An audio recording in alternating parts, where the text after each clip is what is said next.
Good morning, I'm Angelo Castro III. I'm Angela, and we are the Castros. We bring you the news. And the views that make you think. Sometimes we agree. Sometimes we don't. This is News and Views. And here are today's headlines. Most parts of the country will continue to experience rains due to the southwest monsoon, according to Pagasa. President Bongbong Marcos says more public markets will soon offer the 20 peso per kilo rice. Employees planning to resign from scam hubs in Myanmar are reportedly being electrocuted. The Zeus Coffee Thunderbell storm into the win column in the PVL On Tour after defeating the Capital One Solar Spikers. First in the news, the PNP Region 9 has launched an investigation into the alleged mauling of a male student by two schoolmates inside a campus in Basilan. The victim was initially brought to a hospital in Isabela City but was later transferred to a medical facility in Zamboanga City for treatment of serious injuries. Authorities said the victim's parents have filed a report with the Isabela City Police Station and intend to press charges against the attackers. The suspects are now in the joint custody of the local police and the Department of Social Welfare and Development, or DSWD, office in Isabela City. Manila Mayor Isko Moreno has moved to ban noisy motorcycles in the city. The details in this report by Mobile Journal Denise Valdez Sancho. Goodbye modified mufflers. Hello peaceful Manila nights. Operations to confiscate motorcycles with open or modified mufflers began as per the orders of Manila Mayor Isko Moreno. This is backed by the recently signed Executive Order No. 4, strictly enforcing the Motor Vehicle Modified Muffler Noise Regulation. Karapatan din ng tao ng pangkalahatan sa hating gabi, mahimbing siyang matulog. So, ang punto namin bilang gobyerno, again, wag na ninyong gawin yan. Saka sayang lang, kagastos lang kayo dyan, wala namang kapararakan. Under Ordinance No. 8772, motorcycle mufflers exceeding 99 decibels shall be confiscated, and an ordinance violation receipt will be issued. Violators will be fined 1,000 pesos for the first offense. Succeeding offenses are 2,000 and 3,000 pesos respectively. Moreno also clarified that motorcycles with 400cc engines are exempt from the said ordinance. Meanwhile, motorcycle riders expressed their reaction to the ordinance. Nagmamotor din ako, di naman kailangan yun. Di naman parang pang-plastic lang nila yun siguro para pagtinginan sila. Pwedeng gumamit, pwedeng hindi. Huwag na lang siguro kasi maingay kasi yun. Nakakabulabog sa mga residente. Chris, a resident, expressed her frustration with motorcycle riders using noisy mufflers. Bilang sa akin lang po is nakakabulabog po kasi siya sa mga nakakapaligid po sa atin. Tapos lalo po sakit po sa tenga. Moreno assured the public that their once sleepless nights will soon be replaced with peace and orderliness. In a report by the Manila Police District, 13 modified mufflers were already seized on the first day of enforcement during checkpoints in Tondo. Meanwhile, Moreno clarified that sellers and installers of modified exhaust pipes are not covered by the said ordinance, pointing out that the violation lies solely in the act of using these illegal mufflers on public roads. Ano ang magandang solusyon? Wag na. Gamitin nyo na lang yan. Hindi naman tutulin yan. Dahil malakas yung... Kung gusto niyo nang matulin, bili kayo ng big bike. Kailangan namin pakinggan yung kahilingan ng taong bayan na matulog ng mahimbing at mapayapa, walang gulo sa ating gabi sa lungsod ng Maynila. Mobile journalist Denise Valdez Sancho. We are One News. Now in other news, the catastrophic flooding in Texas has claimed at least 69 lives so far, with children among the most affected victims. Here is a report. The devastating floods in central Texas have now claimed at least 69 lives, including 21 children, as emergency crews continue searching for the missing. Kirk County, the epicenter of the flooding, recorded 59 deaths, according to Texas Governor Greg Abbott. Another 10 people died in surrounding areas, while 41 remain unaccounted for. One of the hardest hit locations was Camp Mystic, a nearly 100-year-old Christian girls' summer camp where 11 campers and 1 counselor are still missing. It was nothing short of horrific to see what those young children went through, and we will remain 100% dedicated, searching for every single one of the children who were at Camp Mystic, as well as anybody else in the entire riverbed. The flooding began Friday during U.S. Independence Day celebrations when torrential rains caused the Guadalupe River to overflow. The National Weather Service has extended flood warnings across Central as more rain is forecast, threatening to further complicate rescue operations. There are dangers over the next 24 to 48 hours that could pose public safety threats to people in these regions. There is heavy rainfall that's already occurred, and there's more heavy rainfall that's expected that will lead to potential flash flooding. In response, President Donald Trump has declared a major disaster. The Department of Homeland Security says FEMA is now actively coordinating with local first responders. The NDRRMC says more than 13,000 individuals have been affected by the combined effects of Typhoon Danas and the southwest monsoon. Of the total affected, 18 individuals are currently staying in evacuation centers, while over 3,000 others have received aid outside these sites. No casualties, injuries, or missing persons have been reported. However, 13 houses were damaged by heavy rains and strong winds. Flooding has also been reported in 27 areas across central Luzon.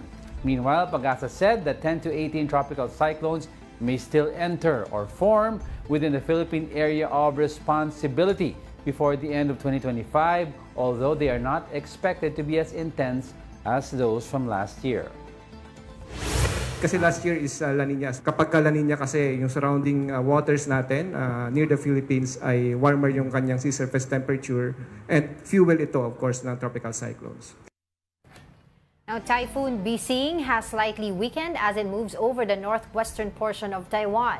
Meanwhile, the southwest monsoon is expected to bring heavy rains over parts of the country. For the latest, we have Pag-asa weather specialist Veronica Torres joining us via Zoom. Good morning. Good morning to you and all of our audience at One News. Nasaan po ngayon si Typhoon Bising at kailan po siya lalabas ng Philippine Area Responsibility? Opo, actually, yung 4 a.m. location natin ni Bising nasa 405 kilometers northwest ng Itbayat, Batanes. However, kanina 5 a.m., ito ay lumabas na nga ng ating Philippine Area of Responsibility. So currently, wala naman itong direktang epekto sa kahit na anong parte din ng ating bansa. So hindi na to lalabas katulad nung babalik, no? Kasi if I remember it correctly, nung weekend sabi daw babalik dito sa atin nung Sunday. Opo, actually, yesterday, pumasok po ito muli ng ating PAR, kagabi po. And then, dahil sa may bandang northwestern boundary lang naman ito ng PAR, ay agad din naman itong lumabas ng ating area of responsibility. Yan, Veronica, sinabi mo na wala naman direct effect na itong Typhoon Bising sa atin, no? Pero do we expect rains these next few days and because of what weather system? Opo. So although wala namang na-epekto itong si Bising or si may international name na Danas sa any parts of our country, inaasahan pa nga rin natin yung habagat o southwest monsoon na posible pa rin na magdala ng mga occasional rains sa may Ilocos region, Zambales, Bataan. So kapag occasional rains, posible yung maulan pa rin almost all throughout the day pero may bugso ng moderate to heavy rains. And then yung habagat pa rin, southwest monsoon, magdadala ng maulap na papawirin at mga kalat-kalat na pupulan, pagkilat at pagkulog sa Metro Manila, Cagayan Valley, sa may Cordillera Administrative Region, sa may Calabarzon, Mimaropa, Western Visayas, Negros Island Region, Zamboanga Peninsula, Barm, at nalalabing bahagi ng Central Luzon. For the rest of the country, better weather ina-expect, although may chances pa rin ng mga localized thunderstorms. And then, are we also monitoring other weather disturbances outside our Philippine area of responsibility na maaring pumasok sa ating bansa within the week? Opo, maliban nga kay Danas, bagyong Danas na dating si Bising, wala na tayo ibang namomonitor na low pressure area or bagyo sa loob or malapit sa ating Philippine Area of Responsibility. Veronica, itong huling report namin before ito, sabi ng Pag-asa daw ay we can expect I think 18 or 18 at least more na bagyo, no? Pero clarify na they won't be as strong as they were the last year. When you mean they won't be as strong in terms of wind ba ito or in terms of rain volume? Opo, so possible po ang pag-determine naman natin ng lakas ng bagyo ay sa lakas naman po ng hangin. Although not ruled out pa rin yung iba't ibang kategory ng bagyo na posible pa rin pumasok sa ating area of responsibility this year po. Alright, with that, maraming salamat sa iyong oras sa Pag-asa Weather Specialist Veronica Torres. Thank you po. We'll be back with more stories after the break. Keep it here on One News.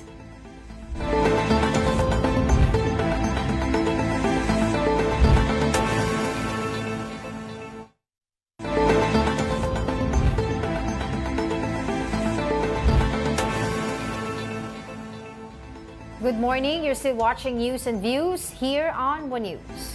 President Bongbong Marcos has vowed to expand the administration's 20 peso per kilo rice program. Here's a report. President Bongbong Marcos assures the public that 20 peso per kilo rice is here to stay. In his latest vlog, the president announced that affordable rice will soon be available in more public markets across the country. Currently, it is offered to vulnerable sectors, including senior citizens, solo parents, persons with disabilities, indigent families, and minimum wage earners. Hindi lang po ito pop-up stall na mawawala naman pagkatapos na masimulan. 20 peso rice is here to stay. It is achievable, it is sustainable. Kaya abangan ninyo in your nearest public market. This initiative was one of Marcos's key campaign promises, aimed at easing the impact of high food prices and strengthening local agriculture.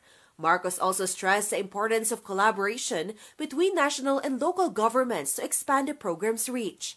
To support farmers, the National Food Authority continues to buy palay at prices of up to 23 pesos per kilo, regardless of retail rice prices. Kahit ano pa ang maging presyo ng bigas, hindi po bababa dito ang pagbili ng NFA sa palay mula sa ating mga magsasaka. According to the Department of Agriculture, the program has already distributed over 804,000 kilos of rice. Hindi ko lang alam nung when they launched this 20 bigas, parang BBM program. BBM, 'di ba? Na kasama ba dun sa budget na nilabas silang una yung billions of pesos na ma-expand ito? Remember? Kasi diba before, it was just for the PWDs, solo parents. Tsaka sa Visayas. At saka senior citizen. Oo. Diba, the initial launch sa Visayas area ito, they wanted to try it in that area before they expand to others. But gagawin nilang case study pa kasi yung mga specific target. Kasi prior to the launch of this program, yun nga, diba, binabatikos yung laki ng billion na program, na fund na kakailanganin dito para masubsidize nga yung mga bigas at maibenta in 20 pesos. Pero I'm not sure lang kung kasama doon sa billions of pesos na I forgot lang the exact amount, yung expansion nito. But make no mistake, sabi rin ng ibang mga analysts that this is not the same as the campaign promise ni PBBM na 20 pesos per kilo rice. Kasi highly subsidized. What was promised was an actual selling price ng bigas. Because of lowering sa market talaga. Farm-to-market cost, middleman cost, presyo ng fertilizer, presyo ng palay. This is not it. This is merely a subsidized program na akin to an ayuda. Sabi nga nila, bakit pa naglagay ng 20 pesos? And taxpayers, money pa rin yung umiiral dito. Kasi meron na tayong food stamp program, meron na tayong ayuda, which gives sa people na walang pera access to cheaper cost. So bakit karon daw magkakaroon ng long-term na ganito? Kasi inaasar daw siya na yung 20 pesos. I-push natin yung 20 pesos. That's still not the promise. The promise was an organic stimulated price decrease to 20 pesos per kilo, meaning organic naturally dahil sa mga programa mo bumaba ang presyo. Yes, especially yung usapin ng pagbili ng mga sa middlemen, sa farmers ng bigas. Kasi sabi nga nila, yung mga farmers mostly walang mga dryers yan eh. So pag naani nila yan, automatic nagmamadali na sila mabenta yan, which is let's say for example, pag kinuha ng mga middlemen, okay na sila dun sa presyo kaysa mabulok sa kanila yung ano. So magandang gawin ng pamahalaan dyan, which is also was mentioned ng mga rice advocates and Senator Kiko Pangilinan na magkaroon ng mga dryers talaga dito sa atin. Mabigyan ng dryers yung ating mga magsasaka. In that case, in that way, hindi na sila madali na magbenta ng ng mga yung mga wet pallets nila sa middlemen. Kaya naglulugi kasi sila in that part. Basta pag-aralan nila yung transport costs, yun ang pinakamalaki. Because yun ang 40%, 30% of the price comes from the transport cost, delivery cost. So walang magawa naman kasi si stall. Yung kunyari may stall ka sa Metro Manila, papatungan mo talaga ng gusto. Dahil dumating sa'yo, 35 to 40 pesos na Bebenta mo ng 60 yung mga magagandang well-milled rice. So, pag-aralan nila yun. Alright, Japan is preparing to transfer several of its decommissioned naval ships to the Philippines, according to a report by Japanese newspaper Yomiuri Shimbun. The two governments have reportedly reached an agreement involving the export of 6 Abukuma-class destroyer escorts. The report said the move is intended to improve interoperability with the Philippine military and enhance joint deterrence and response capabilities amid growing regional tensions with China. Japanese Defense Minister Minoru Kihara and Philippine Defense Secretary Gilberto Chodoro reportedly confirmed the arrangement during a meeting in Singapore in June 2025. The Abukuma-class ships commissioned between 1989 and 1993 are gradually being phased out by Japan's Maritime Self-Defense Force due to personnel shortages. Each ship is about 109 meters long, has a displacement of 2,000 tons, and carries a crew of around 120. They are equipped with anti-submarine and anti-ship missiles but lack helicopter facilities due to their smaller size. So these decommissioned ships, nililinaw naman ng Japan, are not decommissioned because they're aging or they're... Yun na nga mas natin. No, doon tayo sa second hand. No, you have to remember these ships, even the US ones and the South Koreans and the Japanese, they're designed to be upgraded for a long period of time, meaning... Pero this was commissioned 1989 and 1993. Pero you have to remember these ships, may skeleton system to, na you can just plug and play different new technology. For example, yung mga anti-submarine missiles na ito, i-remove mo lang yung old missile system, pwede mo ipasok yung bagong missile system. Okay na yun, gagana pa rin parang naman. kotse yan, na gusto mo papalitan mo ng mag wheels, enhance mo makina. Yung shell might be old, pero yung upgrades pwede mangyari. Now, kasi ito yung if-phase out na sa Japan. Yes, so ibigay sa atin. So as I said nga kanina, these are not really decommissioned due to luma at di na gumagana. They are decommissioned because hindi na ma-maintain ng Japanese naval fleet because lack of personal shortages. So these ships are may anti-submarine weapons sila, may anti-ship weapons, which the Philippines does not have. So welcome to yung destroyer boats. Wala talaga tayong destroyer boats. Wala tayong ganyan So this is part of ang wala rin after this destroyer boats na kung kinuha natin to, ang wala sa atin naman ay mga aircraft carrier type na pwedeng patungan ng helicopter. Pero ito, may mga capability na to detect submarines and enemy ships. Not saying that we're going to do that, we're going to fire missiles. At least we're ready. It's just deterrence. Ang word is to deter. At least that we have. Alright, Coast Guard spokesperson Commodore J. Tariela has filed a cyber libel complaint against blogger Sas Sasot.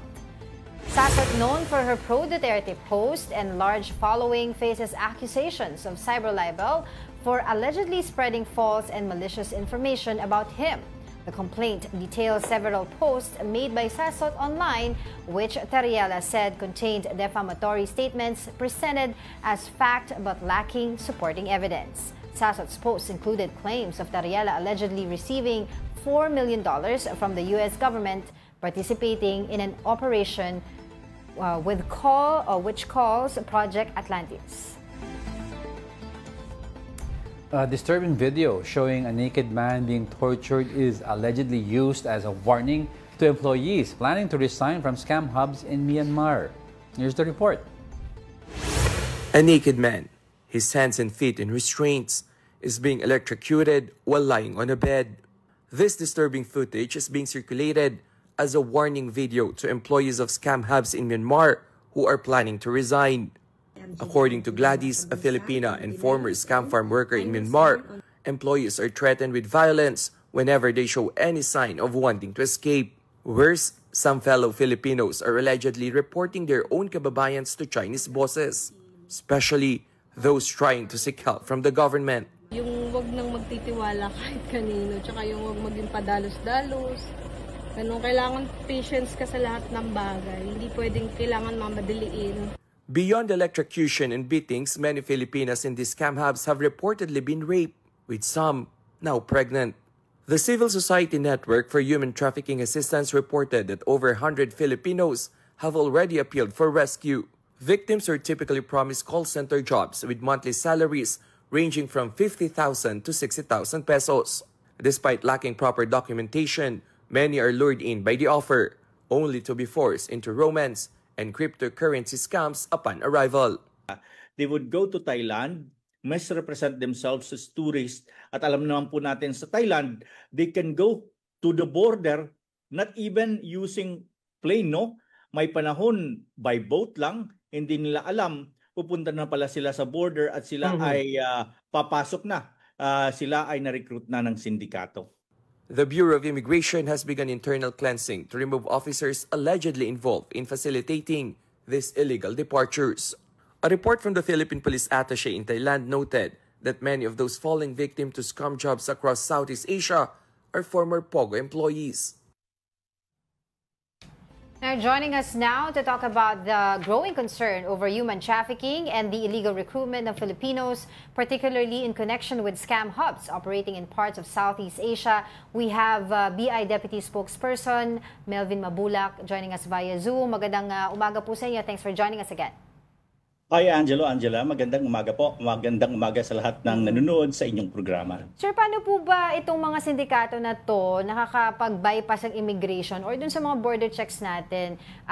Kasi nakikita po natin, naalis po dito yung mga Pilipino as tourists. Pagdating dun, magtatrabaho na po sila. Opo, based po sa mga repatriated, no? Majority po dyan, almost 50% po yan dumadaan sa backdoor, which is very... Medyo napakahaba po at that's why we are really in coordination with the Philippine Coast Guard and other local government units. There are some na magaganda talaga ito yung profile. This is not like before ng mga nabibiktima ng trafficking na medyo makikita mo kagad. Sila, they are well-traveled. Maganda yung profile nila. That's why there really is a challenge na ginagawa natin. And our officers, marami po tayong na i-endorse almost daily. Marami po tayong na-endorse sa ating Interagency Council dito sa ating airport. Pag nakita natin may red flags na possibility ito, sila ay lalabas ng bansa, misrepresenting themselves as tourists, but end up actually working doon sa mga scam at nagbibiktima sila. Yan po ang nakikita natin na mga modus operandi nila ngayon. So, sir, yung sinasabi mong well-traveled, no? So, these are legitimate, well-traveled, hindi fake passport. So, parang mas mahirap po ang trabaho ngayon ng BI in identifying these people. Paano po ang gagawin natin ngayon in terms of, kasi right now may mga spot check kayo na may mga interviews based sa mga red flags na meron sana kayo. Pero given this na sinabi mo, ano po ang upgrade natin to identify these people? We have to understand this. It is all started with the recruitment sa social media. That's why kailangan talaga natin ng interagency collaboration. Dahil ang immigration, this is the last touch na po. Right. It started from the recruitment, kumukuha sila ng mga dokumento. Ibig sabihin, our approach would not only start at the airport. The approach should be at the community. Kaya ang ating Interagency Council, kasama din po yung education sa ating mga kababayan na pag mayroong mga recruitment through social media na hindi dumadaan sa PUA, dapat red flag na yan. Kasi ang ating batas po, if you're working abroad, dapat dumaan po kayo sa DMW o sa PUA. Dahil at least mayroon pong accountable agencies na pwedeng managot sa'yo pag hindi masunod yung kontrata. Ang nagiging challenge natin, may mga kababayan pa rin tayo na dumadaan sa social media yung kanilang paghahanap ng trabaho at hindi nila chinecheck doon sa PUA, which basically very challenging na kasi itong mga taong to ay mga bata pa, mga educated, but still sila ay naloloko ng mga sindikatong ito. But also, are we also looking at officers po sa BI na do we have reports on that na maaaring kasabwat din po sila doon sa mga cases po natin na dumadaan naman po hindi po dumadaan sa backdoor channel? Meron po ba tayong reports on that na baka po may mga gumagalaw din po inside para matulungan po itong mga Pilipino natin na makaalis? Opo, tinitingnan po natin. Kaya kung sa immigration kasi, maliban lang sa primary inspection sa counter, mayroon tayong redundancy check na ginagawa ng ating IPROS. Ibig sabihin, kahit na-clear mo na, pag nakita natin ang officer natin ng IPROS, this is a unit created pursuant to the mandate ng anti-trafficking, chine-check pa rin nila. This is redundancy checking. Ibig sabihin, ang ating opisina hindi lang nag-create ng isang unit na dedicated for anti-trafficking. Still, we augmented as well yung monitoring natin. Yung lahat ng ating mga airports ngayon, mayroon po yung mga CCTV. Kaya if ever magkaroon ng attempt, it is easy for us to collect the information at nakita. At mayroon na tayong mga na-recommend, na sampulan, na sila ay na-recommend natin sa Department of Justice for filing administrative case, at sa DOJ din, nakita din nila, they are also recommending filing for criminal cases. Ibig sabihin po, we are not tolerating this. Right. We are very strict on this, at hindi lang po ang approach po hindi lang po dapat sa immigration, even before sa immigration, dapat maging stricto na tayo, dapat lahat ng mga recruitment through social media, dapat na monitor din po natin ng ating law enforcement agency dahil sila po ay may capability sa cybercrime. Spokes, with regards to yung mga Pilipino natin na naiipit na ngayon within the scam farms at na gusto na umuwi, no? Do we recommend na tumakas sila or physically they should just report and they will be rescued? And available ba ang help ng Philippine government regardless kung dumaan sila sa backdoor or sa proper immigration channels? Opo, yung ating Department of Foreign Affairs, mayroon po silang very very active on this, no? Kung nakita natin yung mga previous na na-repat, karamihan doon, mga backdoor doon, but still they are offered ng services ng rescue ng ating gobyerno. At ang ating Interagency Council, hindi lang po ito nagsisimula doon sa DFA, mayroon din DSWD na tumutulong at nire-review po nila pag dumating din po dito, nagkakaroon po ng investigation para makita kung ang pag-alis nila previously ay talagang tinulungan ng isang government personnel na pwedeng kasuhan. Yan po ang nangyayari ngayon. Ibig sabihin po, ang approach po in rescuing them and providing help, it is a whole government approach po. Pero in regards to that lang, yung word rescue, no? So, kasi may madaming agam-agam among yung mga kababayan natin. Baka naman pag bumalik sila, in danger sila pero gusto nila bumalik, dumaan sa backdoor, baka naman feeling nila may kasuhan daw sila dito. They are considered, no, I'm not a lawyer, but when we look into the trafficking issue, pag biktima sila, they are considered victim talaga. Okay. Hindi sila kakasuhan dahil biktima sila. Okay. Opo, yun po ang treatment sa kanila.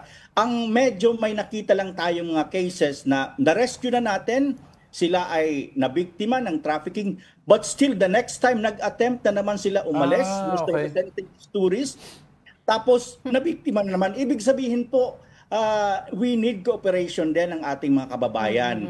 Dahil hindi naman ito magagawa ng ating gobyerno. Government is doing everything. But nakita natin mayroong na biktima, still the next time magpaparecruit na naman sila at i-rescue na naman natin. Yan po ang nakikita natin. But speaking of backdoor channel po, I understand na wala po talagang specific na batas na nagbabawal po na gamitin yung backdoor channel. And this was also discussed before here on the show. Pero ano pong ginagawa ng BI para po hindi na po talagang gamitin yung route na yon, di ba? We had si Alice Go na ginamit yon, allegedly si Harry Roque, diba? So what are we doing po para kahit papaano maiwasan po yung paggamit ng channel na yon? Opo, we are strengthening yung ating coordination with Coast Guard Navy. Last year ang ating Interagency Council with the help of Coast Guard Pumunta po yan, inikot po yung mga possible na mga backdoors na ginagamit ng mga nabibiktima ng trafficking. Inikot po nila doon sa Palawan, Balabag, pumunta po sila sa Bungaw. Yan po ang tinitingnan natin at alam po natin itong mga areas na this is traditional route even before nagkaroon tayo, ginagamit na po ito. Ang naging problema lang ginamit ng masasamang loob. At yan po ang ating mga programs ngayon.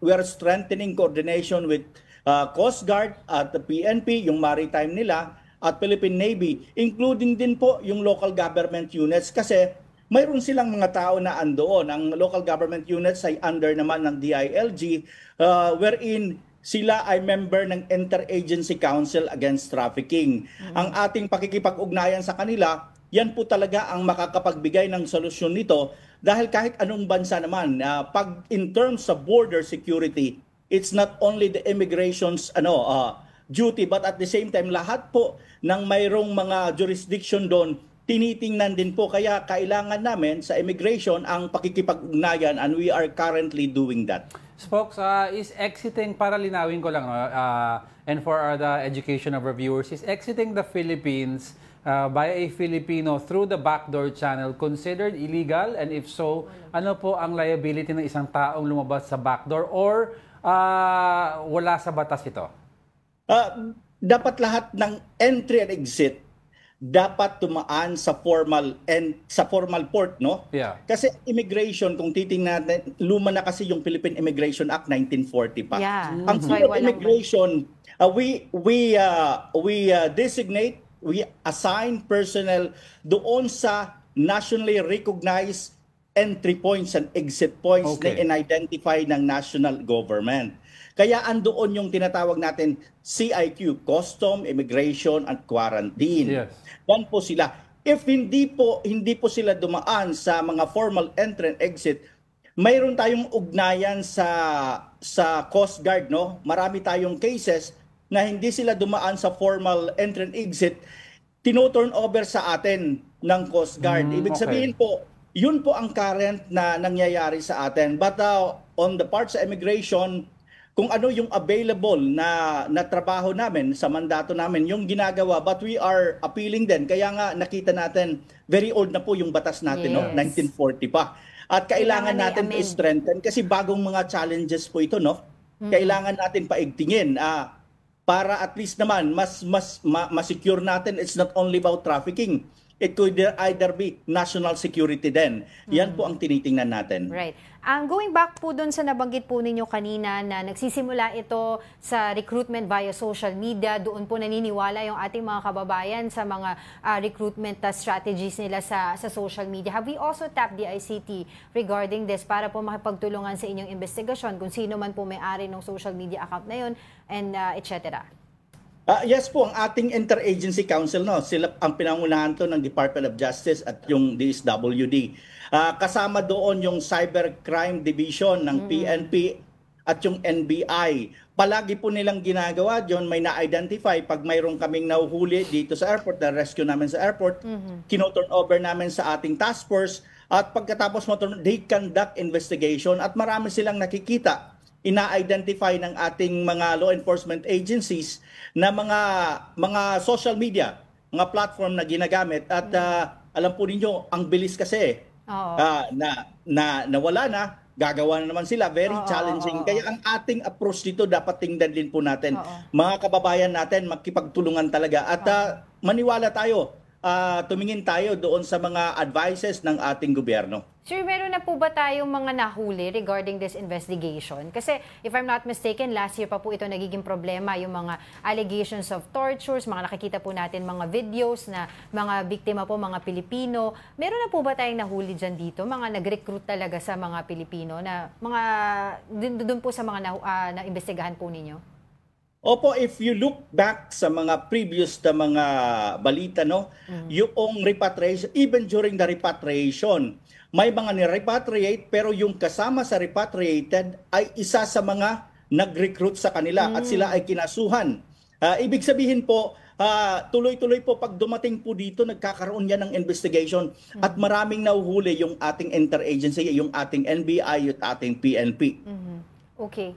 Alright, with that, maraming pong salamat. Patuloy po kami makikipag-coordinate po sa inyo regarding this issue. For the meantime, maraming salamat po sa inyong oras. BI Deputy Spokesperson Melvin Mabula.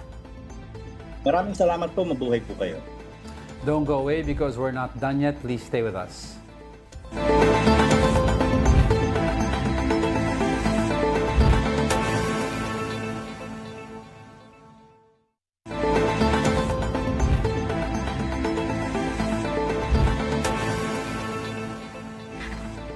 Welcome back. You're still watching News and Views here on One News.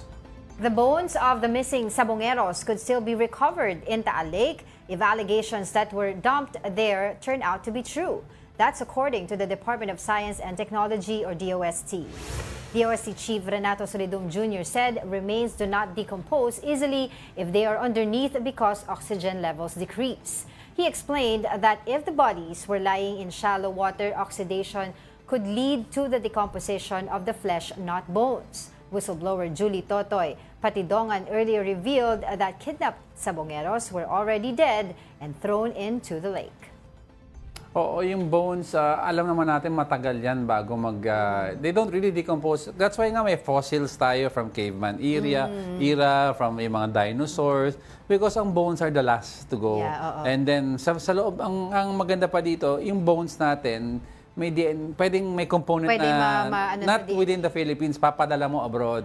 So malalaman mo pa rin through DNA testing yung ethnicity, origin. I don't know anong protocol niyan, but meron testing sa DNA, hair follicle, saliva, sa bones. But ang effect ng water sa bone density and yung mga components sa loob, hindi natin alam. Sure eh. Kaya pero, sinasabi ni DOST Director Renato Solidum, kung mababaw yan, baka pwede pa. Diba makita, hindi pa siya masyado mag-decompose. Pero kung malalim, talagang buto na lang yung makikita natin dyan. And knowing the acidity level ng Taal, pinag-uusapan na natin yan last week pa, medyo mahihirapan daw talaga. So dapat daw magkaroon yung mga cameras, underwater cameras to check na lang kaysa magpunta pa yung mga divers. Basta important kung may mahanap tayo, it's kunyari, kung saan tinuro ni Totoy yung mga areas na dinump yung body, and if there are bones in that area, so that corroborates na meron tinapon sa area na yun. Kasi alam naman natin dito, di ba, pag no body, no crime, yung sinasabi nila, di ba? Unless meron mga iba pang mga ebidensya. That so far kasi, yung mga reports natin, based on the allegations of Totoy, diba?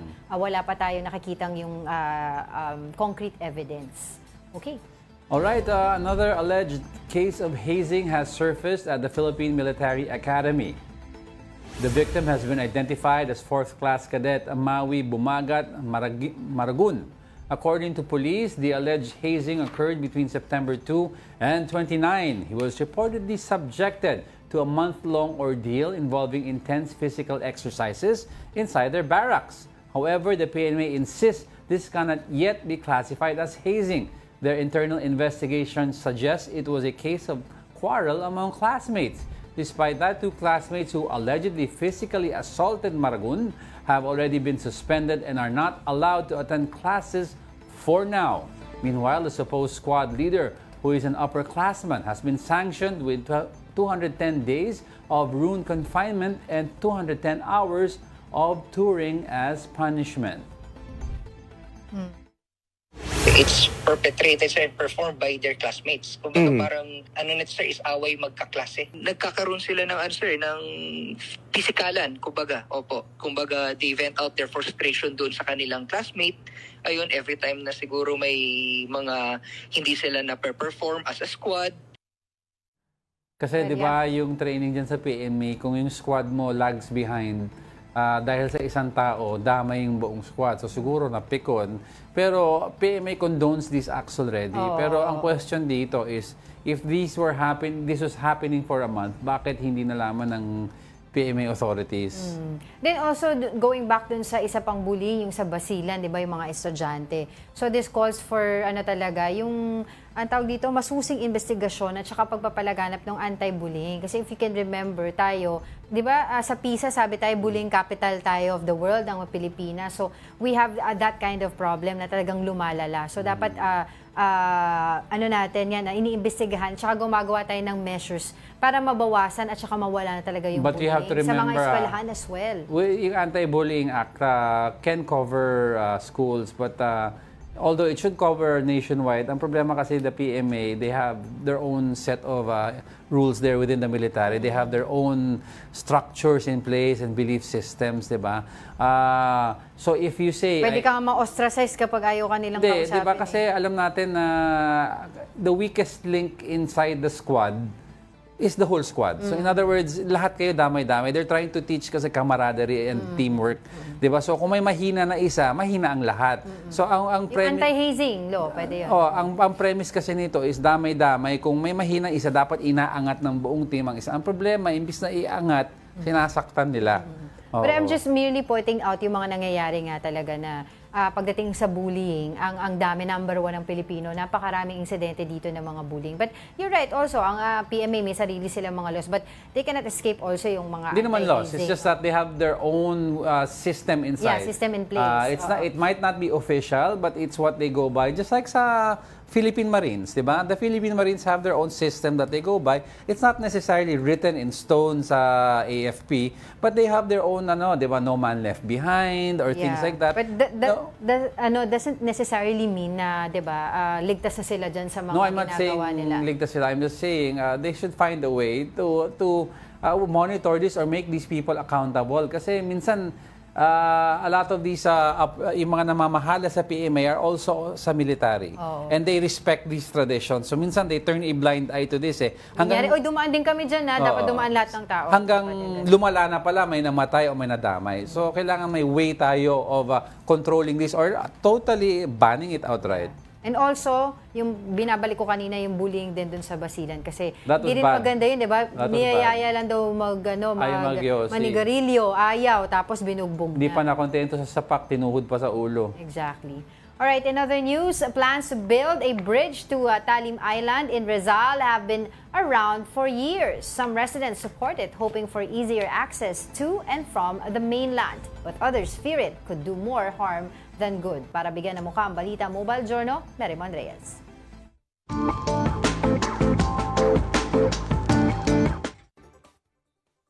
Tulad sa Boracay kung saan may sinasabing gagawing tulay na magtatawid sa kanilang isla patungong mainland, yan din ang minamata ng mga taga-Talim Island Rizal kung magiging bukas ang kanilang isla sa land transportation.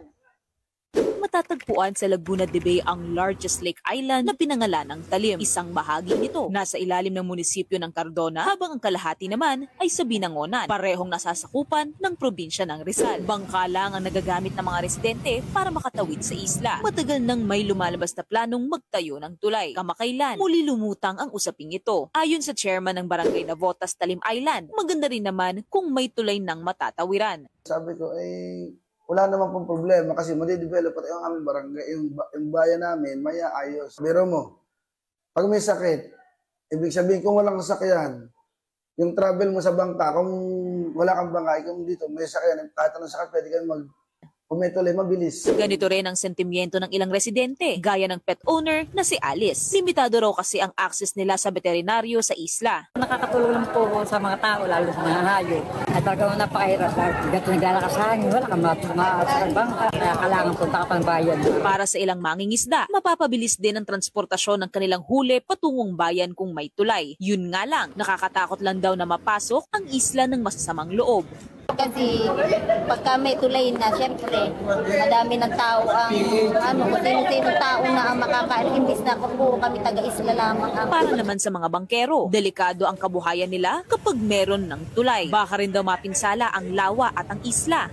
Kasi maliliit yung daan sa gilid niyan. Kung lalagyan po ng tulay dyan, obligado silang bakbakin yung mga palakihin yung daan. Sa mga apekto yung mga bulubundukin sa atin, mahaba yung magiging kalsada, maraming mga bahay, may posibilidad na maraming pwedeng mangyari maging krimen. Matuloy man o hindi ang tulay, ang mga otoridad naman daw ay laging nagbabantay sa kaligtasan ng mga taga-loob at labas ng isla. Ang Philippine Coast Guard Station Rizal naman po ay nakikipagtulungan din po sa mga patuloy na pag-aaral po ng mga kinauukulan. Kami naman po ay nakasuporta po at handa po kaming makapag-issue kagad ng mga permits kasi po kailangan po namin masiguro na meron pa rin po itong waterway clearance kung maisisiguro po namin na maipapatupad po namin ang tamang mga polisiya po. Hatima ng opinyon nila, iisa ang nagtutugma. Ang tanging nais nila, ang mapanatili sana ang kaayusan at kaligtasan ng kanilang tahanan. Mobile journalist Marymon Reyes po, hatid ang mukha ng balita. Kala ko tatalon si Marymon sa tubig eh. May mga walang special. transition. Oo, walang transition. And Marymon Alright, the Zeus Coffee Thunderbells barges into the win column in the PVL on tour after beating the Capital One Solar Spikers. Jovelyn Gonzaga showed her experience with a clutch performance, including the match-clinching point that punctuated a 5-1 run for Zeus Coffee. But it was rookie hitter AC Minor that nabbed Player of the Game honors, finishing with 18 points, built of 13 attacks and 5 blocks. Zeus Coffee returns to action in Iloilo against Creamline on July 19, while Capital One meets Akari at the Phil Oil Eco Oil Center on July 15. Yun, nabanggit lang natin kay Marymon dahil trending siya eh. Nag-trending siya sa ginawa niyang report on Manila, yung tumatalon. Yung lahat daw kasi ng mga areas ng Manila nalinis. Sabi dito. Oo. Kala mahirap tumalon dyan eh. Tulay tsaka tubig ang report. Transition queen na tawag sa Transition. Oy, happy Monday sa lahat. Yes, It's another week. So, watch us for the whole week. Madami tayong pag-uusapan, madaming news na i-report. But before I let you go, I'd like to leave everyone with a quote to start the week right. The purpose of life is not to be happy. It is to be useful, to be honorable, to be compassionate, to have it make some difference that you have lived and lived well. I quote from Ralph Waldo Emerson. And that wraps up to... Pala mo pagkain eh, no? And that wraps today's episode of News and Views. Join us again tomorrow. I'm Angela Lagunsad Castro. I'm Angelo Castro III. We are One News, all sides, all the time.